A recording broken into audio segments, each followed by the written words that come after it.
Price the lord, hallelujah. പ്രിയ സഹോദരങ്ങളെ, April 24 വിശുദ്ധ ഗീവർഗീസിൻ്റെ തിരുനാളിൻ്റെ മംഗളങ്ങൾ ഏവർക്കും നേരുകയാണ്. ജോർജ്, അതുപോലെ ഗീവർഗീസ്, ഇവരുടെയൊക്കെ നാമഹേതുക തിരുനാളാണ്. വിശുദ്ധൻ്റെ മാധ്യസ്ഥം സമൃദ്ധമായിട്ടുണ്ടാകട്ടെ.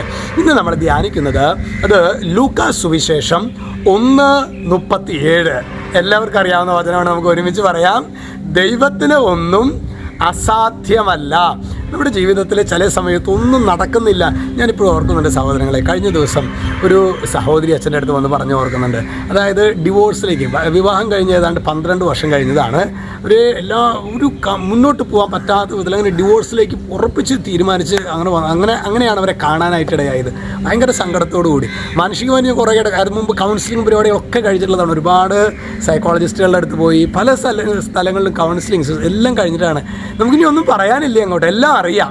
ഒരു PG ഒക്കെ കഴിഞ്ഞിട്ടുള്ളൊരു വ്യക്തിയാണ്. പങ്കാളിയും അങ്ങനെ തന്നെ. ഞാൻ പ്രിയ സഹോദരനെ, പെട്ടെന്ന് എനിക്ക് തോന്നി, ദൈവത്തിൻ്റെ വചനത്തിന് ശക്തിയുണ്ടല്ലോ. അതായത് വചനം മാംസം ധരിച്ചതാണ് യേശു. അങ്ങനെയെങ്കിൽ വചനത്തിൽ വിശ്വസിക്കുക എന്ന് പറഞ്ഞാൽ യേശുവിൽ വിശ്വസിക്കുക. അതുകൊണ്ടല്ലേ ഹെബ്രായ ലേഖനം 4:2 പറയുന്നത്, അവർ കേട്ട വചനം അവർക്ക് ഉപകരിച്ചില്ല, കാരണം അവർ അത് വിശ്വസിച്ചില്ല. വചനത്തെ വിശ്വസിക്കാതിരിക്കാനായിട്ടൊരു പൈശാചിക പ്രലോഭനം ഈ കാലഘട്ടത്തിലുണ്ട് എന്നതൊരു വാസ്തവമാണ്. ഞാൻ പറഞ്ഞു, സഹോദരി, ദൈവത്തിനൊന്നും അസാധ്യമല്ല എന്നുള്ളത് ചുമ്മാ പറയാൻ വേണ്ടി, എഴുതി വയ്ക്കാൻ വേണ്ടിയിട്ടുള്ളൊരു വചനമല്ല. ഈ വചനം വിശ്വസിക്കുകയാണെങ്കിൽ ദൈവം നിങ്ങളുടെ ജീവിതത്തിൽ യേശു അത്ഭുതം പ്രവർത്തിക്കും. പ്രിയ സഹോദരങ്ങളെ, ഇത് ബുദ്ധിയുടെ തലത്തിലല്ല, വിശ്വാസത്തിൻ്റെ തലത്തിൽ ഈ സഹോദരി അത് സ്വീകരിച്ചു. എന്തിനാണെന്നറിയോ സഹോദരങ്ങളെ, ശക്തമായുള്ള പ്രയർ തുടങ്ങി. ഒരാഴ്ച കഴിയുമ്പോഴേക്കും പ്രിയ സഹോദരങ്ങളെ, മറ്റേത് ഫോൺ ചെയ്യാറില്ലേ, ഫോൺ ചെയ്ത് എടുക്കില്ല. അപ്പോൾ ഇവർ കുറേ ഈ സഹോദരി പലതവണ ഫോൺ ചെയ്തിട്ടുള്ളതാണ് അദ്ദേഹത്തെ. ഇവർ പറയായിരുന്നു, എൻ്റെ അങ്ങനെ ഒരാഴ്ച ശക്തമായിട്ട് പ്രാർത്ഥിച്ചു തുടങ്ങുമ്പോഴേക്കും പുള്ളിക്കാരൻ ഇവരെ വിളിച്ചു. ഇപ്പോൾ ഫോൺ ചെയ്യാൻ തുടങ്ങി. അതിൻ്റെ ഇടയ്ക്ക് ഒരു ദിവസം ലഞ്ചിന് വന്നു, ഒരുമിച്ച് ഭക്ഷണം കഴിച്ചു. അതായത് ഒരു പറയായിരുന്നു, വെച്ചാൽ ഞങ്ങൾ ഒരാഴ്ച വചനം വെച്ച് വിശ്വാസത്തോടെ പ്രാർത്ഥിച്ച് തുടങ്ങുമ്പോഴേക്കും ദൈവത്തിൻ്റെ പരിശുദ്ധാത്മാവ് അതിശക്തമായിട്ട് ഇടപെട്ട് തുടങ്ങി. പ്രിയ സഹോദരങ്ങളെ, ഒരു പ്രതികൂലം വരുമ്പോൾ നമ്മൾ നഷ്ടധൈര്യരാവുകയല്ല വേണ്ടത്. വചനത്തിൽ വിശ്വസിക്കുക. വചനം യേശുവാണ്.